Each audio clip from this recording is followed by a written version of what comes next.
আলহামদুলিল্লাহ, আজ রোদ দেখে সব কৃষকের মনে হাসি ফুটল। আর এই হাসিটুকু দেখে নিজের মনটা অনেকটা শান্ত হয়ে গেল। আসলে গুলা ভরা ধান, গোয়াল ভরা গরু আর পুকুর ভরা মাছ হচ্ছে একজন কৃষকের সবচেয়ে সমূল্যবান সম্পদ। আর সেই সম্পদগুলো যদি তলিয়ে যায় পানির নিচে, তাহলে কৃষকের কষ্ট লাগবে, এটাই স্বাভাবিক। সব কৃষকের ধান তো প্রায় অর্ধেক পানির নিচে তলিয়ে গিয়েছে। সো আমরা সবাই কিন্তু খুব বেশি টেনশনের মধ্যে ছিলাম, কি হবে, আজও কি আমরা পারবো এই রোদে ধান শুকাতে। প্রতিদিন সকালবেলা ঘুম থেকে ওঠার পর আকাশের দিকে তাকিয়ে থাকি এই ৪-৫টা দিন ধরে, যে আকাশটা একটু শান্ত হোক, একটু রোদের দেখা মিলুক। তবে ফাইনালি আজ কিন্তু আল্লাহ তাআলা রোদ তুললেন, আর এই রোদ দেখে সব কৃষকের মনে যেন এক সুখের আমেজ। সবাই তো খুব বেশি খুশি, সবাই কিন্তু যার যার ধান রোদে শুকাতে দিচ্ছেন। এইদিকে দেখেন আমরাও কিন্তু ধান রোদে শুকাতে দিলাম, আর আমাদের ধানের অবস্থা খুবই খারাপ। ধানের মধ্যে তো লম্বা লম্বা গেরা উঠে গিয়েছে, আর ধান দিয়ে অনেকটা ধোঁয়াও বের হইতেছে। সো এখন আমরা সবাই মিলে কাজে লেগে পড়লাম, ছোট বড় সবাই মিলে দেখেন আমরা কাজ করতেছি। আর আমরা কিন্তু ধানটা রোদে শুকাতে দিয়ে তারপর আমার বেবিকে নিয়ে আমার আম্মা চলে গিয়েছিলেন ওর স্কুলে। ও কয়েকদিন ধরে স্কুলে যাইতেছিল না, তো আমার আম্মা ভাবলেন যে স্কুলে ওকে নিয়ে যাই। স্কুল থেকে আসার পর দেখেন আমার আম্মা কত বড় একটা মাছ নিয়ে আসলেন। আর এই রুই মাছটা আমরা সবাই পছন্দ করি। এই মাছের মধ্যে তেমন একটা কাঁটা থাকে না, যার কারণে আমরা সবসময় কিন্তু রুই মাছ খেতে কমফোর্ট ফিল করি। যেহেতু কাঁটা আমরা খুব বেশি ভয় করে, আর আমরা সবাই কিন্তু কাঁটাওয়ালা মাছ খেতেও পারি না। তো সবাই মিলে একসাথে কাজ করার কিন্তু মজাই অন্যরকম। এই বৈশাখ মাসটা আমার স্পেশালি ভালো লাগে, সবাই যে কাজ করে এই কাজ সবাই হাসি খুশি মনে, আর সবার মনে তো একটাই খুশি যে নতুন ধান, আর নতুন ধানের পিঠাও খাওয়া হবে। তো সবাই মিলে একসাথে কাজ করলে কাজগুলো কিন্তু খুব তাড়াতাড়ি হয়েও যায়। এখন রান্না-বান্না করতেছি আমি, আর আজ রান্না করবো লোবিয়া দিয়ে এই রুই মাছ। তো লোবিয়া দিয়ে রুই মাছটা আমি কিন্তু আম্মা মাছটা কেটে দিয়েছিলেন, আর আমি কষানো মশলায় তারপর রান্না করে নিতেছি। লোবিয়াগুলো ভালো করে কিন্তু কষালে খেতেও ভালো লাগে। আর দেখেন আজকে রান্নার কালারটা খুব বেশি দারুণ হয়েছিল। আমি তো তাড়াহুড়া করে রান্না করতেছি, সবাই কিন্তু সময়ের আগে খেতে চাইবেন। আর এখন বৈশাখ মাস, বৈশাখ মাসে কিন্তু একটু বেশি বেশি সবকিছুই লাগে।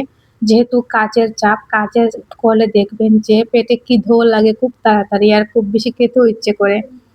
সবাই তো কাজ করতেছেন, তো ভাবলাম সন্ধ্যাবেলার জন্য চটপট একটা মোগলাই বানিয়ে নেই একটা ডিম দিয়ে। আর একটা ডিম সাথে ২টা পেঁয়াজ, আর আমি কাঁচামরিচ আর সাথে কিছু ধনিয়া পাতা অ্যাড করলাম, আর অ্যাড করে তারপর কিন্তু মোগলাইটা আমি রান্না করব। এখানে আমার আম্মা মাছটা কেটে দিয়েছিলেন, মাছটা কাটা হয়ে গেলে ভাবলাম আমি ফ্রিজে রেখে দিই। আর কিছু মাছ কিন্তু আমি লুবিয়াতে দিয়ে দিয়েছি।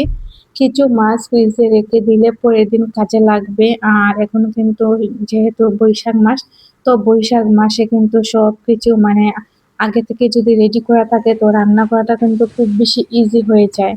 এখানে কলাও ছিল, আর কলাটাও কিন্তু আমার আম্মা নিয়ে আসছিলেন বাজার থেকে। আমার আম্মা তো আজ একটা বড় সড়ো কলার চড়ে নিয়ে আসলেন।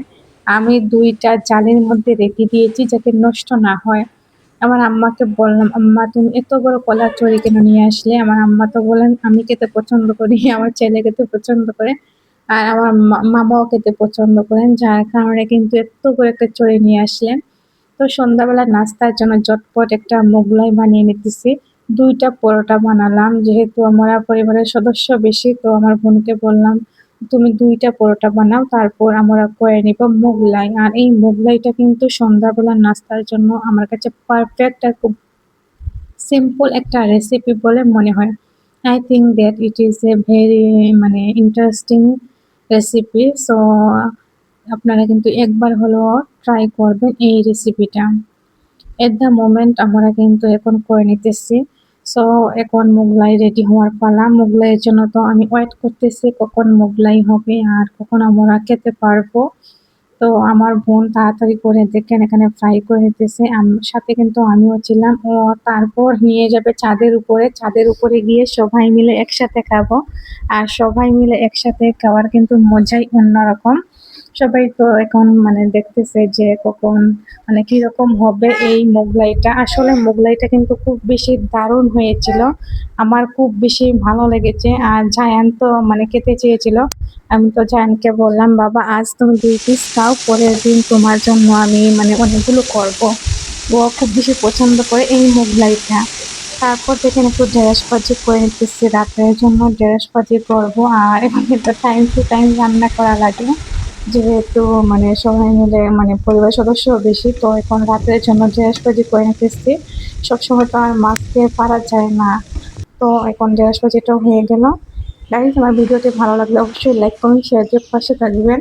তো আজকের মতো এখানে বিদায় নিচ্ছি। সবাই ভালো থাকবেন, সুস্থ থাকবেন। আল্লাহ হাফেজ। আসসালামু আলাইকুম।